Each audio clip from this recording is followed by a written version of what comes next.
Halo, selamat malam. Assalamualaikum. Sekarang tanggal 8 Mei 2023. Kemarin ada kenaikan suku bunga Amerika ke 5,25. Efeknya dia naik, tapi closingnya ditekan di sini. Kita cek harga closingnya untuk weekly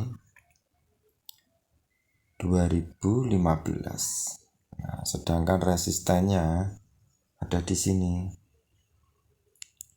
2030-an. Oke, kita sorot dulu. Berarti untuk closing weekly-nya 2032 yaitu high-nya ya. Berarti closingnya gagal break 2032. Nah, meskipun naik suku bunga yang impact-nya up, tapi hasil closingnya ditekan seller. Ini high, kalau ini seller position. Nah, ini buyer masuk, buyer positionnya tidak mampu mengalahkan posisi seller. Ini disebut gagal break resisten. Meskipun ini dipengaruhi oleh news juga ya, dia naik melampaui ketinggian seperti ini disebut ketamakan karena buyer masuk tanpa konfirmasi closing break. Nah, maka di sini bisa kayak dihempaskan oleh seller gitu. Jadi hati-hati untuk trading, harus melihat konfirmasinya, resisten yang dikunjungi apa gitu loh.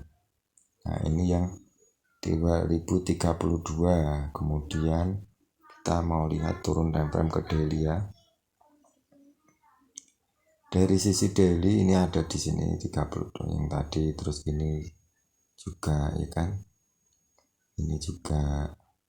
Nah, ini closingnya weekly di sini. Sekarang ini berhadapan dengan ini resisten juga. Kemudian ini support yang belum di break.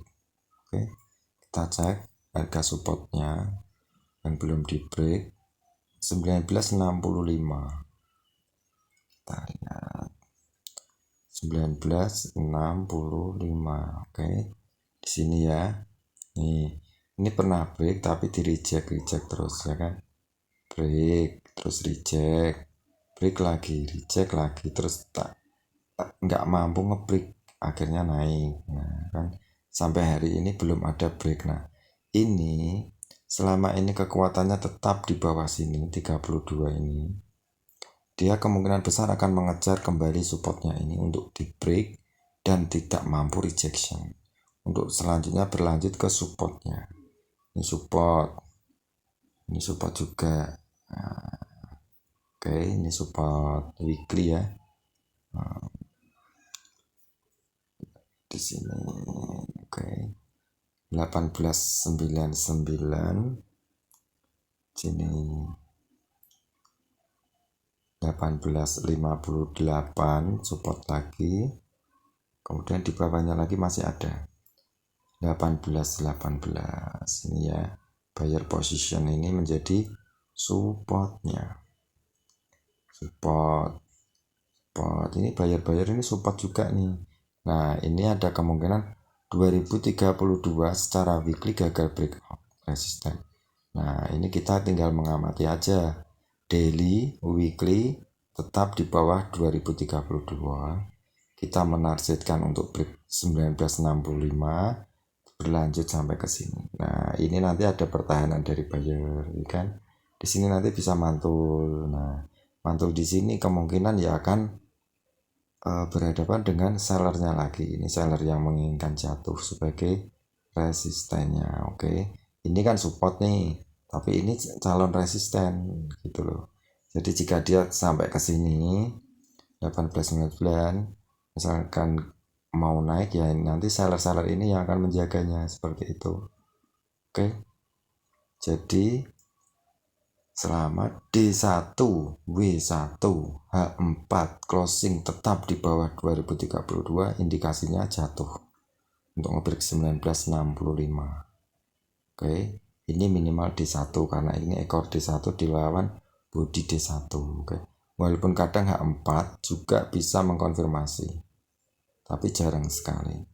Itu biasanya tergantung dari ramainya pasar. Nah, H4 break nggak mau menunggu lama-lama sampai D1 close langsung direspon. Nah, itu seperti itu. Gimana? Mudah atau susah? Jadi plannya saya selama D1 hingga 4 enggak break 2032 kita akan menuju ke sini 65. Nah, 65 berlanjut bisa ke sini. Nah, di sini nanti agak berat nih. Ini bayarnya besar sekali ya kan? Kan seller nih. Nah, ini ada bayarnya besar. Nah, ini kemungkinan naik lagi. Oke. Sampai di sini sudah paham ya. Jadi kita melihat posisi seller dan bayarnya di pasar secara real time. Oke. Jadi Anda bisa melihat posisi-posisi buyer di mana saja, seller-sellernya di mana saja.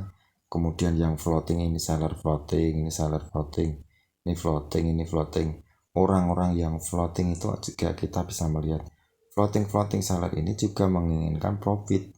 Jadi walaupun newsnya menginginkan naik, tapi seller juga akan berperan karena dia juga butuh profit juga.